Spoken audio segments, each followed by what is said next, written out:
하나님께서 여러분들에게 은혜와 평강으로 함께 해주시기를 축복합니다. 사람은 무엇을 바라보는가, 누구를 바라보는가에 따라서 참 영향을 많이 받죠. 오랫동안 바라보면 우리가 자연스럽게 닮아갑니다. 그래서 부부가 오랫동안 함께 살면 닮죠. 또 우리가 무언가를 추구하고 무언가를 바라보느냐에 따라 참 많이 닮습니다. 여러분, 우상 숭배가 위험한 것은 우상을 자꾸 내가 만들어 놓고 그걸 그 앞에 자꾸 앞에 서다 보면 그 우상 닮습니다. 하나님께서는 우리를 하나님의 형상으로 만들어 주셨는데 우리가 그러니까 하나님 말고 다른 것에 그렇게 관심 가지고 그걸 자꾸 바라보면 닮아요. 어느 정도로 닮냐면요, 제가 있었던 요르단은 광야거든요. 거긴 풀이 별로 없어요. 꽃도 별로 없고요. 그래서 색깔이 그냥 항상 그 황무지 그 사막, 그런 흑 색깔이에요. 요르단은.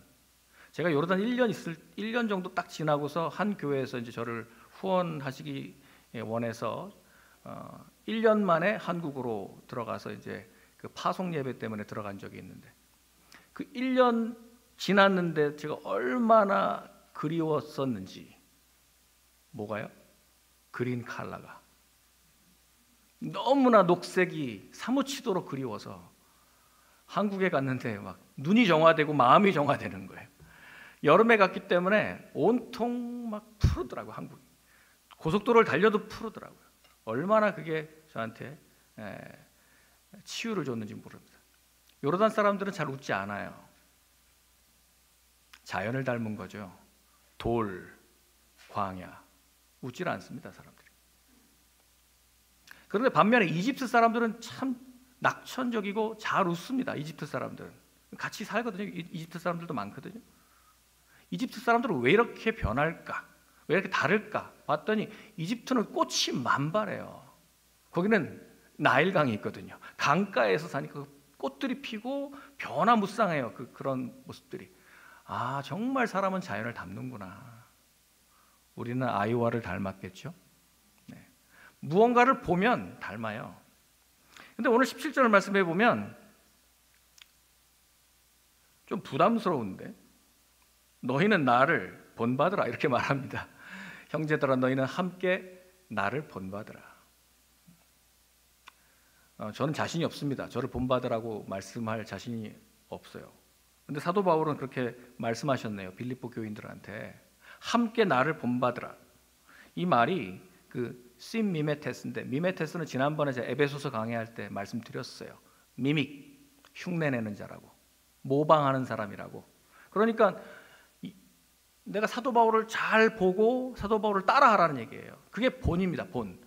너희가 우리를 본받은 것처럼 그 본이라는 게 튀포스, 이 타입이에요. 타입, 튀포스. 그러니까 우리 본, 어떤 패턴, 이걸 딱 보고 그 형태대로 본을 떠서 그것대로 따라하자 이겁니다. 그게 바로 사도 바울이 예수 그리스도를 본으로 따라가기 때문에 우리는 사도 바울을 보면서 저렇게 가는 것이 신앙생활이구나 하는 걸 배울 수 있다는 것이죠.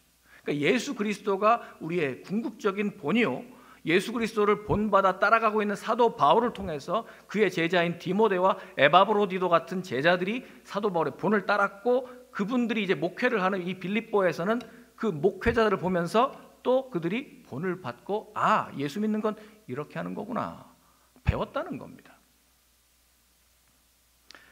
고린도전서 11장 1절에는 고린도 교회도 이렇게 말을 하죠. 내가 그리스도를 본받는 자가 된 것 같이 너희는 나를 본받는 자가 되라. 그러니까 사도 바울이 이렇게 자신 있게 나를 본받으라고 말씀할 수 있었던 것은 자신도 모델이 있다는 거예요. 내가 지금 누구를 따라가고 있다는 거예요. 누구죠? 예수 그리스도. 나는 imitator of Christ. 나는 지금 예수 그리스도의 그냥 모방자. 난 지금 예수님 따라가고 있다. 그대로 내가 그 틀에 맞춰서 살려고 노력하고 있다. 그래서 이 땅에서의 모든 영광들을 나는 오히려 헛된, 그러니까 오히려 이런 것들은 영광이 아니라 배설물로 내가 여긴다라고 할 정도로 예수님의 가치관으로 바꾸어 준 거예요. 그러니까 사도 바울이 지금 예수님을 따라가고 있기 때문에 그 본받고 있는 나를 카피하십시오 라고 사도 바울이 말씀한 거죠. 그 토마스 아켐피스의 그 The Imitation of Christ, 그 그리스도를 본받아라고 하는 명저가 있죠. 중세의 아주 기독교의 대표적인 경건 서적이죠. 예수님 어떻게 기도하셨는지, 예수님 어떻게 우리 경건의 모양을 보여주셨는지, 어떻게 이 땅에서 사셨는지, 금식과 성찬은 어떤 유익이 있는지, 이런 모든 부분들을 예수님을 우리가 따라가 본받는 이런 부분들에 대해서 설명해주고 있습니다. 여러분, 어떤 사람을 알려면 왜 취업하기 전에 꼭 우리가 내야 되는 거 있잖아요. 이력서. 어떤 사람을 알려면 이력서를 보면 어느 정도 파악이 됩니다. 이력이라는 말이 뭐예요? 이력. 이력은 밟을 이자예요. 지날 역자입니다. 그러니까 한 사람이 내가 밟아서 지나온 길, 그게 이력이에요. 우리는 그걸 통해서 그 사람이 어떤 공부를 했으며 지나온 길에 어떤 경험들을 했으며 또 어떤 그 가치관으로 무엇에 관심을 갖고 살았구나 하는 걸 알 수 있어요. 그래서 이력서를 보면 그 사람의 방향을 알 수 있습니다. 그의 과거를 통해서, 역사를 통해서 미래를 볼 수 있습니다. 여러분도 작년에 저를 담임 목사로 이렇게 청빙하기 전에 이력서를 보시지 않았습니까? 제 이력서를. 그걸 통해서 여러분들은 저를 어느 정도 파악하신 거예요. 아, 이분 이렇게 왔구나. 신학과 선교학을 공부했고, 또 군목이었고, 또 요르단 선교사였고, 또 선교단체 디렉터였구나. 여러분, 이런 이력이 뭘 말해주는 거죠? 지금, 그죠? 아, 이분의 지향점, 목표, 관심사, 또 사역, 이런 것들이 보여지는 거죠. 그러면 그것이 앞으로 어떻게 될 것이다 라고 하는 것도 예상이 가능하겠죠. 우리가 역사를 공부하는 건 바로 그 이유 때문입니다. 이력을 보는 것도 그 이유 때문이에요. 지금 사도 바울을 보면서 사도 바울의 이력을 통해서 사도 바울을 우리가 본받아 따라가려고 하는 것이라는 말이죠. 저는 사도 바울이 저의 멘토죠. 그래서 사도 바울을 따라가려고 노력하고 있습니다. 실제로 요르단의 최초 선교사가 사도 바울이셨습니다. 그 페트라를 중심으로 나바테아 왕국의 그 아라비아에 복음을 전했던 첫 번째 선교사가 바울이에요. 저는 그 땅에 파송받은 2000년 후의 선교사고요. 그래서 저는 폴라인 미셔너리입니다. 저는 바울이 제 멘토예요. 저는 열심히 바울을 따라가려고 하는 거예요. 왜냐하면 사도 바울이 그리스도를 본받고 있으니까. 그러면 결국에는 궁극적인 목적인 스코포스, 거기 결승선에 도달하게 될 줄 믿는 거죠. 여기 보면 그들이 어떻게 행하는지 자세히 주의하라 그랬어요. 행하는지, 이 행하다라고 하는 말이 이것도 마찬가지예요. 페리파테오, 밟다. 이 파테오가 밟다는 거예요. 그러니까 페리파테오는 행한다라는 말이 걷는다는 거예요. 사실은 히브리어 할라카, 이 말도 걷는다는 말입니다. 그러니까 에녹과 노아가 하나님과 동행했다라고 하는 말, 그걸 걸었다는 거예요. Walk with God. 하나님과 함께 걸었다. 이게 할라카. 아브라함에게 나타나셔서 너는 내 앞에서 행하여 할라카. 너는 내 앞에서 행하여 완전하라. Walk before God. 하나님 앞에서 걸어라. 여러분, 그러니까 행한다는 말은 걷는다는 거예요. 내가 뭘 밟고 걷는다는 얘기입니다. 그러니까 이 행실을 자세히 주의하라는 거예요. 어떻게 하는가 저 사람이. 말보다 중요한 게 행동이에요. 말보다 중요한 게. 그가 어떻게 행하고 있는가. 그걸 자세히 보라는 겁니다. 열왕기상 3장 14절 말씀에 보면 솔로몬에게 이렇게 말합니다. 한번 보여주실래요? 열왕기상 3장 14절에 네가 만일 내 아비 다윗의 행함같이, 그 행함이라는 게 할라카예요. 행함같이 내 길로 행하며, 이 말도 할라카예요. 그러니까 너의 아버지의 다윗의 행함같이 그 아들도 행하며 내 법도와 명령을 지키면 내가 또 내 날을 길게 하리라. 다윗과 솔로몬의 관계는 승계 관계입니다. 아버지의 그 왕 위를 이어서 솔로몬이 아들이 이제 왕이 되는 거죠. 그러면 이 왕 위만 승계하는 게 아니라, 그 직분만 승계하는 것이 아니라 그 행동, 왕다움, 그걸 아버지가 행함같이 아들도 행하게 하려 함이라 그랬다는 말이죠. 그러니까 지금 예수 그리스도를 본으로 바울이 따라가고, 바울을 본으로 지금 디모데와 에바브로디도가 따라가고, 에바브로디도를 본으로 빌립보 교회가 따라가고 있는 것처럼, 여러분, 이것이 지금 승계예요. 이것이. 그러니까 우리는 누군가를 보고 신앙을 배울 수밖에 없어요. 오늘날 교회는 건강한 사역 승계뿐만 아니라 자녀에게도 신앙을 이어줘야 돼요. 이건 전적으로 부모 책임입니다. 교회 책임이 아닙니다. 주일학교 교사 책임이 아니에요. 부모 책임입니다. 왜냐하면 보고, 행함을 보고 배우거든요. 교회 열심히 다녀라, 성경 읽어라, 이런 외적인 행동을 가르칠 수는 있겠지만 그걸 통해서 그렇게 크게 영향받지 않아요. 자녀들은 부모의 행함, 할라카, 부모의 행동, 이럴 때 어떻게 하시는가를 봅니다. 자녀들이. 그걸 통해서 자녀들은 신앙이 계승돼요. 이게 페리파테오, 행한다라고 하는 말입니다.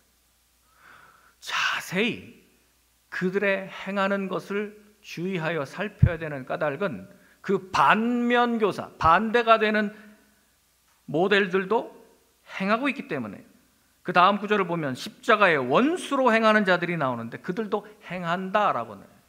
행한다. 십자가의 원수로. 그러니까 눈여겨보라는 거예요. 자세히 관찰하라는 거예요. 그러니까 언뜻 보고 피상적으로 봐서는 보이지 않습니다.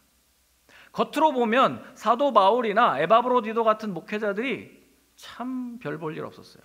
겉모습으로 보면, 피상적으로 보면 무슨 모델이 될 만한 존재들이 아닌 것처럼. 에바브로디도는 지금 중병에 걸려 누워 계시지. 사도 바울도 지금 몇 번이나 기도했는데 낫지 않는 그 고질병 때문에 고생하면서 또 로마의 감옥에 갇혀 있지. 별로 겉모습을 봐서는 뭘 본받으라는 건지 모르겠다라고 할 정도로. 그러니 자세히 보라는 얘기는 그 사람의 행동. 그래야 그분이 어떤 분인지를 우리가 볼 수 있다는 거죠. 우리 교회에도 믿음의 본을 보여주시는 좋은 믿음의 선배들이 있습니다. 우리 원로 목사님 사모님, 또 우리 권사님들, 우리 은퇴하신 안수 집사님들, 또 지금 현직에 계신 우리 안수 집사님 두 분, 여러분들 지금 다 보고 계시잖아요. 제가 이렇게 보라고 하지 않아도 지금 다 보고 계신다고. 우리 그렇게 배운다고요. 믿음을. 선배들이 어떻게 하는가를 보고 배우는 거예요. 우리 홈 목자들도 사실 리더예요. 홈 목자들이 그 본을 보여주고 있는 거예요. 그러니까 홈원들이 저렇게 해야 되겠구나 하는 걸 배우는 거예요. 우리 집사님들 부담이 좀 되시죠? 저도 열심히 노력하겠습니다. 여러분, 이게 결국 신앙 계승은 이렇게 가는 거예요. 이렇게 가는 거예요. 18절 말씀 보면 내가 여러 번 너희에게 말하였거니와 이제도 눈물을 흘리며 말한다. 왜냐하면 분명히 처음에는 잘 시작했는데 떨어져 나간 사람들이 있어요. 아니 본이 되어야 할 위치인데 정말 따라가면 안 되는 사람들이 있어요. 누굽니까? 그리스도의 십자가의 원수. 그리스도의 십자가의 원수들로 행하는 사람들이 있어요. 반면교사죠. 절대로 따라가면 안 됩니다라고 사도 바울이 경고하고 있는 모델입니다. 악한 모델입니다. 이걸 따라가면 안 된다라고 말하는 거예요. 왜 십자가의 원수라고 말했냐면 그들은 주님의 십자가를 믿지 않아요. 그건 불필요한 사건이었다라고 주장하는 겁니다. 그렇게 구원받는 게 아니다. 우리의 율법의 행위로, 우리의 노력으로 되는 것이지 우리가 왜 십자가 그런 저주의 끔찍한 형태를 우리가 바라보아야 되느냐 하면서 복음에 대한 이해도 없고 그들은 그래서 이 땅에 관심 가지면서 방종하며 살았어요. 그래서 그들은 교회에서 지도자 했지만 사실은 그들은 우리의 본이 될 수 없는 사람들이었습니다. 그들의 결국은 멸망일 수밖에 없었어요. 왜냐하면 그들은 배를 신으로 섬기고 있었거든요. 참으로 부끄러운 걸 자랑하고 있었거든요. 이 땅에서 우리를 봐라, 이렇게 사는 게 믿음이다라고 잘못 가르치고 있었거든요. 그들의 승리주의, 번영신학, 이 땅의 축복이 믿음의 증거인 것처럼. 그렇다면 그 관점으로 보면 사도 바울은 완전 잘못된 사람이네요. 지금 감옥에 갇혀 있잖아요. 자기 병 하나 못 고치잖아요. 에바브로디도 자신들의 목회자도 지금 누워 계시잖아요. 중병에. 그런 걸 보지 말라는 거예요. 겉으로 봐서는 잘 못 볼 수 있어요, 여러분. 피상적으로 봐서는. 잘 봐야 됩니다. 빌립보서 2장 21절에 보면 저 십자가의 원수들은 자기 일을 구하는 사람들이래. 자기 일을 구하는 사람들. 그리스도 예수의 일을 구하지 않고 자기 일을 구하는 사람들이다. 이 땅에서 예수의 이름을 들먹이긴 하는데 그들은 실상 십자가의 원수로 행합니다. 여러분 정말 잘 분별하셔야 됩니다. 요즘처럼 혼탁한 시대가 없어요. 목사라는 타이틀을 다 따를 수 없어요. 이제 저는 목사라고 안 부릅니다. 그런 사람들 십자가의 원수기 때문에 우리 교인들을 현혹시키고 잘못 호도하기 때문에. 사도 바울도 지금 그 얘기를 하고 있는 거예요. 사도 바울의 대적이 빌립보서에만 해도 많이 나오는데 이건 2000년 전이나 오늘날이나 항상 있습니다. 거짓 교사 항상 있어요. 19절 말씀에 그들의 결국이 어떻게 끝나는지 나와 있습니다. 그들의 마침은 멸망이요. 그들의 결국은 종말의 심판을 당할 것입니다. 그게 운명이에요. 본받을 게 하나도 없어요. 여러분, 그러니까 우리가 분별력이 없어서 잘못 따라가다가는 우리도 이렇게 됩니다. 그러니까 절대로 따라가서는 안 되는 십자가의 원수들이라는 거예요. 그들의 신은 배요. 그들은 이 땅에서 먹고 마시는 것에 목숨 걸어요.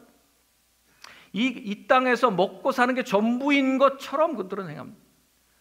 예수님은 분명히 사람이 빵으로만 먹고 사는 존재가 아니고 하나님의 입에서 나오는 모든 말씀으로 사는 영적인 존재라고 말씀하셨는데 자꾸 그 사람들은 이 땅에 배를 섬기니까 먹고 마시고 내 어떤 정욕과 내 충동적으로 사는 그 삶. 그러니까 뭐 예배 형식을 빌어서 아무리 그들이 외쳐도 그건 그들이 지금 섬기고 있는 우상이 딱 보이잖아요. 돈. 따라가지 말라는 겁니다. 그 영광은 그들의 부끄러움에 있다고. 그들의 자랑거리가, 이 땅에서의 자랑거리가 하나님의 관점에서 보면 완전히 잘못됐다는 거예요. 부끄러움이라는 거예요. 그래서 이사야 5장 20절 말씀에 보면 그들은 가치관이 완전 거꾸로 됐어요. 악을 선하다 하며 선을 악하다 하며 흑암으로 광명을 삼으며 광명으로 흑암을 삼으며 쓴 것으로 단 것을 삼으며 단 것으로 쓴 것을 삼는 자들은 화 있을진저. 그들은 이렇게 완전히 바꿔서 말해요. 정반대로 말해요. 그러면서 주의 종이라고 하는 거예요. 그러니까 여러분 조심하셔야 됩니다. 악을 악이라고 말하지 않는 사람, 자꾸 그걸 바꾸려고 하는 사람, 그건 진리가 아닙니다. 분별이 안 되는 거예요. 수치스럽고 부끄러운 일인데 이런 것들을 자랑하고 있어요. 영광인 것처럼 여기는데 참으로 수치스러운 일입니다. 하나님의 시각은 끝을 보는 거예요. 종말의 시각으로 우리가 바라보는 거예요. 그러니까 우리의 목표인 예수 그리스도를 바라보는 사람은 그 미래에서부터 오늘 현재를 내가 살 수 있는 거예요. 그래서 무엇을 바라보는가가 참 중요한데요. 그들은 지금 배를 섬기니까 그들의 끝은 멸망이라고요.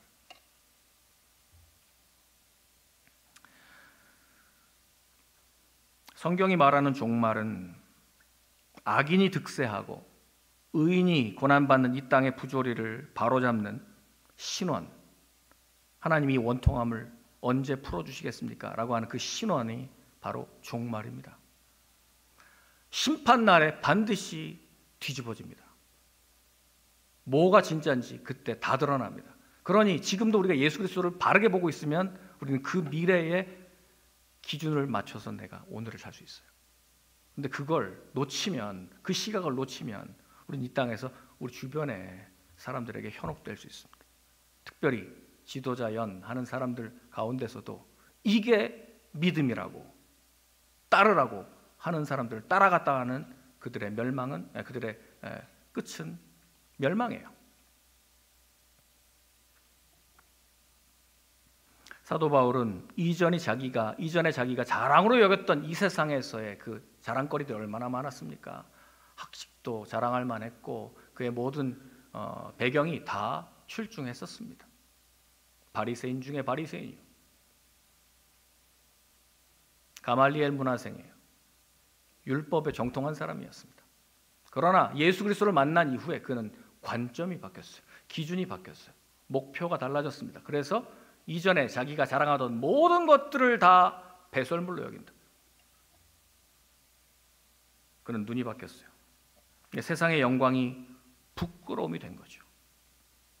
그리고 이 땅에서 손가락질 받던 것이 영광이 되는 그런 종말론적인 전복이 그의 삶에서 일어난 것입니다. 그래서 나를 본받으라 라고 말씀하는 거예요.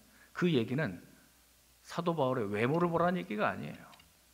사도 바울의 지금 가치관이 바뀐 거, 사도 바울이 지금 어떤 거를 바라보고 추구하는지를 보고 본받으라 라고 말하는 것입니다. 이 땅에서 살아도 하늘을 살 수 있습니다. 20절 말씀입니다. 그래서 그 반면교사 다음에 이 말씀을 하는 거예요. 다 같이 읽겠습니다. 시작. 그러나 우리의 시민권은 하늘에 있는지라 거기로부터 구원하는 자 곧 주 예수 그리스도를 기다리노니. 아멘. 우리의 시민권은 어디에 있다고요? 하늘에. 우리의 시민권은 하늘에 있습니다. 근데 이 시민권에 대해서 우린 잘 알아야 돼요. 시민권은 폴리튜마라고 하는 이 헬라어를 썼는데 가장 기본적인 의미는 국가예요. 국가. 당시에는 공화정, 어떤 통치의 영역, 그게 저 폴리튜마입니다. 두 번째 의미가 시민권이에요. 시민권. 세 번째 의미는 식민지, 칼로니, 식민지, 커먼웰스라고. 이게 식민지입니다. 그러니까 대영 제국의 입장에서 보면 캐나다, 호주, 식민지입니다. 바로 그 관점이에요. 그러니까 지금 미국이 하도 51번째 주가 되라고 막 이런, 미국이 그런 게 아니죠. 우리가 다 그렇지는 않잖아요. 그죠? 트럼프가 그렇게 얘기를 하니까 자꾸 캐나다가 그럼 EU에 들어갈까 막 좀 이러잖아요. 왜 그러냐면 본향이 영국이기 때문에. 본향이 영국이기 때문에 그러는 거예요. 그 본국이. 이게 시민권이에요. 시민권이라는 것은 우리 정부가 어디에 있다라고 주장하는 게 권리죠. 그게 시민권이죠. 제가 요르단에 살았을 때도 저는 대한민국 그 여권을 갖고 있었기 때문에 저는 대한민국 사람으로 살고 있었던 거죠. 투표 다 하고 또 국경을 통과할 때마다 저는 요르단 게 아니고 대한민국 거를 보여주는 거죠. 여러분 이게 시민권이라는 것이죠. 오늘날 여러분들 중에 어떤 분들은 미국 시민권, 어떤 사람은 한국 시민권 갖고 있잖아요. 그게 시민권이에요. 내 그 주권이 어디에 속해 있다. 내 정부가 어디에 있다라고 하는 것이죠. 그래서 이 땅의 그리스도인 공동체는 하나님의 나라, 하늘나라의 식민지입니다. 그래서 교회를 하나님 나라의 브랜치라고 말하는 거예요. 그러니까 여기는 다른 거예요. 이 공동체는 다르다고요. 세상하고 좀 다르다고요. 다른 모습을 볼 수밖에 없는 것은 지금 영역이 다르고 지금 통치하시는 분이 다르고 법이 다르고 주권이 다르니까 여러분 지금 이 하나님 나라의 식민지 이 안에서 우리는 이 시민권을 하늘나라의 시민권을 가지고 있다는 것입니다. 근데 우리는 하늘의 시민입니다라고 하는 이 말씀을 현대 그리스도인들은 많이 오해합니다. 되게 우리는 이 말이 우리는 우리가 속한 하늘나라에 들어간 다음에 나는 그때부터 하나님께 속할 걸 알고 지금 그 나라를 기다리고 있습니다 라고 하는 의미로 우리의 시민권은 하늘에 있다, 이렇게 말하는 분이 많아요. 근데 이건 사도 바울이 말하는 의도가 전혀 아닙니다. 성경의 뜻이 전혀 아닙니다. 그 말은 지금 이 땅에서 지금 내가 살고 있지만 내게 속해 있는, 그러니까 내 지금 소속이 하늘나라다라고 하는 거예요. 마치 이 빌립보가 그리스 북부 그 마케도니아의 그 한 성인데요, 한 도시인데요. 이 빌립보가 사도 바울이 빌립보에 개척을 하기 100년 전에 이미 여기는 로마의 식민지였어요. 로마 군인들이 전쟁 이후에 들어가다가 로마까지 다 안 들어가고 안토니우스하고 그 장군들이 여기서 식민지를 차렸어요. 그래서 여기는 로마 시민권자들이 있고 장군들이 몰렸기 때문에 로마 군인들이 여기 바글바글했습니다. 예, 이게 빌립보예요. 그러니까 빌립보는 로마의 식민지예요. 그러니까 분명히 땅은 그리스 땅인데 그 빌립보는 누구의 영토입니까? 로마예요. 로마. 그래서 로마 법이 세워져 있고 로마의 문화를 심고 로마 시민권자들이 전부 로마의 양식대로 사는 곳이 빌립보였어요. 그러니까 이 말을 하는 게 빌립보 사람들은 무슨 말인지 다 알아듣고 있는 거죠. 그들은 만약에 북쪽에 야만족이 침입해 들어온다면 로마의 이런 권리들을 우리가 좀 누리고 있는데 이걸 반대하는 어떤 세력들이 침범해 들어온다면 그럼 그들은 구원자를 기다립니다. 소테르, 구원자를 기다려요. 대체적으로 로마 황제죠. 로마 황제 가이사가 군대를 이끌고 들어와서 자기들을 보호해주고 다시 로마다운 그런 도시로 만들어줄 것을 기다리는 것이죠. 이것이 바로 시민권입니다. 교회는 그래서 주기도문, 예수님 가르쳐주신 그 기도처럼 아버지의 나라, 킹덤, your kingdom, 아버지의 나라가 임하시기를 기도하는 겁니다. 아버지의 뜻이 하늘에서와 같이 이 땅에 임하기를 기도하는 것입니다. 그러니까 우리가 이 땅에서 하나님의 나라의 백성이라는 사실을 우리는 요구하고 또 그렇게 살아내는 것이죠. 빌립보 사람들은, 빌립보에 있는 로마 시민권자들은 가이사가 자기들의 구원자라고 믿었어요. 여러분, 그러니까 우리가 예수 그리스도를 나의 구원자, 세이비어라고 하는 이 말이 그냥 나온 말이 아니라 복음의 개념이 그래요. 그들은 전부 다 구원자 하면 로마 황제가 와서 우리를 구원해 줄 것이다. 전쟁의 상황에서 우리를 건져줄 것이다. 그러니까 이제 장군이 올 거다라고 하는 이 기다림이 있었거든요. 근데 우리가 예수 그리스도를 구원자라고 말할 때는 소테르, 이 말을 할 때는 예수님이 하늘에서 우리를 구하러 내려오신다라고 하는 이 개념이에요. 그래서 우리는 구원자라고 하는 이 표현을 쓰는 겁니다. 저들은 가이사, 시저를 황제라고, 아니 주, 큐리오스라고, 주라고 그렇게 말하지만 우리가 구원하는 자, 소테르, 곧 주, 큐리오스, 예수 그리스도를 기다린다. 저 말은 빌립보 로마 시민들이 기다리는 가이사가 아니고 우리의 구원자는 예수, 우리의 주님은 예수 그리스도다라고 하는 것을 고백하는 것입니다. 그러니 빌립보 교회 성도들은 그들이 로마 시민권이든 아니든 간에 그들은 누구를 기다려요? 예수 그리스도. 그분은 누구에게 충성합니까? 예수 그리스도. 그분의 주가 누구십니까? 예수 그리스도십니다. 여러분, 이것이 하늘의 시민권이라는 의미예요. 일제시대에 우리의 시민권은 대한민국에 있다고 믿고 살았던 사람들, 1919년 4월 11일에 중국 상하이에 임시정부를 세웠죠. 그분들은 임시정부를 세웠어요. 그리고 우리나라의 정체는 민주공화제. 이제 더 이상 왕정이 아니고, 조선은 끝났고 왕정이 아니고 백성이 주권을 가진 민주공화제 정부로 세웠습니다. 그러므로 우리의 시민권이 일제의 황국 시민이 아니고 나는 대한민국의 시민이다, 대한민국의 국민이다 라고 인식한 사람들은 그 통치에 따라서 독립운동을 펼쳤죠. 그렇게 주권 국가의 국민으로 살았단 말입니다. 대한민국 상해 임시정부는 3.1 운동 이후에 한반도의 독립을 위해서 모든 독립운동을 여기서 다 총괄했습니다. 그때 총통 김구 선생님이 명령하면 거기에 순복한 거예요. 안중근 의사는 민간인 아닙니다. 그 일제 치하에 있는 일본 민간인이 아니에요. 그렇다면 여러분 이게 전쟁이 될 수 없어요. 자꾸 그런 시각을 가지면 테러가 됩니다. 대한민국 소속의 군인이잖아요. 위국헌신 군인 본분, 자신의 단지를 해가지고 피로 썼잖아요, 혈서를. 그리고 그는 군사법정으로 나를 데려가라고 요청했어요. 왜? 자기는 대한민국의 중이니까. 지금 전쟁 중이고 난 지금 전쟁 중에 내가 공격한 거니까. 이건 범죄가 아니라는 거죠. 여러분, 이 사실이 왜 중요합니까? 내 정부가 어디 있다고요? 아니야, 너희는 나라 없어. 아니요, 우리는 대한민국, 이게 내 나라입니다 라고 하는 것이 지금 여러분 이걸 잘 이해하셔야 돼요. 하늘나라의 시민권을 이해하시려면. 45년 8월 15일에 해방을 맞이해서 얻은 거는 영토를 회복한 거죠.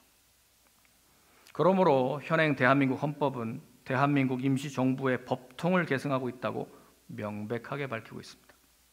헌법 전문에 유구한 역사와 전통에 빛나는 우리 대한민국은 3.1운동으로 건립된 대한민국 임시정부의 법통을 계승하고 라고 명시되어 있습니다. 대한민국이 임시정부의 정신과 정통성을 이어받았기 때문에 대한민국의 출발은 1948년 건국이 아니고 1919년 임시정부 수립으로 본다. 이게 헌법에 명시되어 있는 정신이에요. 여러분, 이게 바로 우리 일제시대를 살았던 대한민국 국민들, 그들의 생각이에요. 여러분, 이게 하늘나라의 시민권을 가진 사람들의 모습이라는 겁니다. 그러니까 우리가 죽고 난 다음에 예수님이 재림하셔서 완성될 그 하나님의 나라에 내가 들어가겠지, 그게 아니고요. 이 땅에서 우리가 예수를 주로 섬기고 예수님이 나의 왕이고 예수님의 통치를 받고 하나님 나라의 법으로 세워진 이 나라는 하나님의 나라다 라고 하는 것을 믿는 사람이 시민권을 하늘에 갖고 있는 사람이라는 거예요. 제가 반복해서 말하지만 종말, 에스카톤, 종말이라고 하는 이 말은 예수님이 재림하셔서 완성되는 것이 아니에요. 그때부터 하나님 나라가 펼쳐지는 게 아닙니다. 우리가 죽고 난 다음에 올라갈 하늘나라가 그때부터가 내가 하늘 시민권자, 그게 아닙니다. 예수님의 초림, 예수님 이 땅에 오셨을 바로 그때 십자가에서 죽으시고 왕권을 가지셨다니까요. 부활하심으로 말미암아 우리에게 이제 하나님의 백성 되게 만들어 주신 바로 그 사건이 우리를 하늘 시민권으로 만드신 줄 믿습니다. 여러분, 이게 하나님 나라의 시민권이라는 거예요. 그러니까 우리는 각자 모든 나라 사람들이 다 이 땅에 어떤 시민권, 영주권들 갖고 있어요. 그러나 지금 하늘나라의 시민권을 말하는 것은 그게 아니에요. 이 땅을 얘기하는 게 아니에요. 내가 또 천국 가서 나중에 누릴 권한인가 보다. 아닙니다. 이 땅에서 지금 여러분들이 소속이 어디냐는 거예요. 여러분들 누구를 바라보고 있냐라고 하는 것이죠. 여러분들이 충성을 다할 대상이 누구냐 하는 것이죠. 그게 우리 주 예수 그리스도가 된 사람, 그분이 하늘나라의 시민권자라고 하는 것입니다. 그리스도인의 정체성은 그래서 기다리는 거예요. 주 예수 그리스도를 기다린다. 디모데후서 4장 8절의 말씀에 보면요, 바울은 자신을 위해서 의의 면류관이 기다린다라고 그래요. 의의 면류관이 예비되어 있다. 왜냐하면 하나님 나라에 속한 자니까. 주 곧 의로우신 재판장이 그날에 내게만 주실 게 아니라 주의 나타나심을 사모하는 시민권자 모두. 그러니까 나를 본받으라고 하는 이야기는 바로 저희 이야기입니다. 내가 하늘의 시민권자로 사는 것처럼 여러분들도 이 땅에서 하늘 시민권자답게 사십시오라고 말하는 것이죠. 여러분, 그리스도인이 종말을 기다린다는 건 이런 거예요. 기대는 주어진 상황 속에서 넋놓고 그냥 가만히 수동적으로 있는 게 기다리는 게 아니고요. 기다리는 자는 반드시 적절한 행동을 하게 되어 있죠. 예를 들어 볼게요. 만일 내일 오후 4시에 저에게 손님이 방문하기로 되어 있다면 손님의 그 방문을 기대하는 사람은 어떻게 합니까? 가만히 있습니까? 때 되면 오겠지 하고 가만히 있어요. 네, 일단 청소부터 할 거예요. 아이고, 너저분한 거 치우고 정리하고, 그다음에 시간이 이제 거의 4시쯤 다 되면 미리 준비한 케이크도 꺼내놓고 찻잔, 받침 찻잔, 또 물 끓이고 있고 또 티 이렇게 딱 올려놓고 손님 맞을 준비를 다 하고 있는 거예요. 여러분, 이게 기다리는 거예요. 기다리는 건 가만히 있는 게 아닙니다. 예수님이 우리의 주인이시고 예수님이 다시 오신다라고 하는 것을 기다린다는 것은 지금 여러분들이 어떻게 사는지 여러분들의 행동을 통해 다 증명되고 있어요. 믿고 있구나, 기다리고 있구나, 아니면 넋놓고 있구나. 그래서 기다림이 있는 자는 오늘을 다르게 살 수밖에 없습니다. 빌립보 교회는 적들로 포위된 이 폴리스에서 소테르, 구원자를 기다리고 있었습니다. 그래서 그 하늘에 본 정부를 둔 폴리스의 시민답게 장군이 오신다, 예수 그리스도께서 나를 구원하러 오신다, 그래서 오직 너희는 그리스도의 복음에 합당하게 생활하라, 그렇게 말씀한 거예요. 21절 말씀 보겠습니다. 그는 만물을 자기에게 복종하게 하실 수 있는 자의 역사로 우리의 낮은 몸을 자기 영광의 몸의 형체와 같이 변하게 하시리라. 예수님은요, 결국엔 우리를 다 예수님 닮은 존재로 바꾸시기 위해서 당신이 사람의 몸을 입고 오신 거예요. 예수님이 우리에게 내려오신 까닭은 우리를 예수님처럼 만드시기 위함입니다. 우리가 하늘의 시민권자라는 것은 결국에 우리가 바라보고 있는 예수님 닮게 하시겠다는 거예요. 그런데 우리의 낮은 몸, 연약한 몸, 지금 이 에바브로디도는 지금 병중에 누워 계시고 사도 바울도 지금 감옥에 있고, 이런 연약한 몸을 결국 예수 그리스도의 영광스러운 몸으로 바꾸실 것이다 라고 하는 것을 보여주는 거죠. 그래서 바울은 헛된 욕망에 사로잡힌 그 그리스도의 십자가의 원수의 행함을 따르지 말고, 빌립보서 3장 13절에서 14절 말씀 보면 이렇게 말하고 있습니다. 자신의 목표, 자기가 뭘 바라보고 있는지 같이 읽겠습니다. 시작. 형제들아, 나는 아직 내가 잡은 줄로 여기지 아니하고 오직 한 일, 즉 뒤에 있는 것은 잊어버리고 앞에 있는 것을 잡으려고. 14절. 표대를 향하여 그리스도 예수 안에서 하나님이 위에서 부르신 부름의 상을 위하여 달려가노라. 아멘. 이것이 그가 바라보고 달려가고 추구하는 일입니다. 지금 땅에서 확보해 놓은 것, 내 소유, 이걸로 증명하지 않겠다는 거예요. 그건 증명되지도 않아요. 그건 하나님 나라에서 아무 무슨 영광거리가 아니에요. 그건 오히려 부끄러움입니다. 하늘의 시민권을 가진 자로서 그는 이 땅에서는 약한 몸, 별로 세상 사람들의 가치관으로는 보잘것없는 그런 모습일지 몰라도 그는 하늘의 시민권을 가진 자로서 하나님이 위에서 부르신 부름의 상을 쫓아가고 있는 그 자신을 본받으라고 권면하는 겁니다. 그래서 4장 1절에 마지막 권면을 이렇게 말합니다. 그러므로 나의 사랑하고 사모하는 형제들, 나의 기쁨이요 면류관인 사랑하는 자들아, 이와 같이 주 안에 서라. 왜 면류관을 말할까요? 지금 사도 바울은 승리를 향해 달려가고 있거든요. 내가 영광의 주를 만나면 주님께서 나에게 면류관을 주실 것이고, 나와 함께 이 싸움을 다 싸운 사람들에게 모두에게 면류관을 주실 것을 믿기 때문에 바로 여러분들도 면류관입니다. 아니, 여러분이 저의 면류관입니다 라고 빌립보 교회 성도들을 위로하는 것입니다. 주 안에 서라. 어디서 본 것 같죠? 이 말씀 에베소서 6장에 이 서라라고 하는 말 전투용어입니다. 물러서지 말고 대열을 갖추고 옆 사람들과 함께 나란히 믿음의 방패들을 붙여서 지금 굳건하게 견디라는 얘기예요. 지금 전쟁 중에 있는 교회를 이렇게 축복하고 있는 것입니다. 서십시오. 나를 본받고, 그러니까 마치 사도 바울이 대장처럼 나를 따르라 하는 것처럼 나를 본받아서 서십시오. 대우를 갖추시고 물러나지 말고 믿음의 방패 굳게 세우고 맞서 싸우십시다 라고 지금 사도 바울이 사령관처럼 우리에게 명령하십니다. 사랑하는 성도 여러분, 우리는 무엇을 보고 있습니까?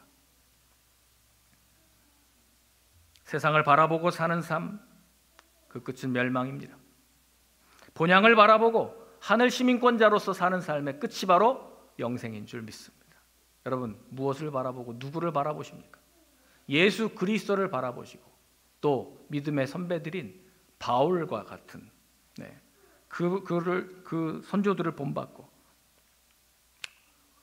우리를 구원하러 오시는 예수님, 그 예수님을 우리가 함께 맞이하면서 함께 주 안에 서실 수 있기를 주의 이름으로 축원합니다.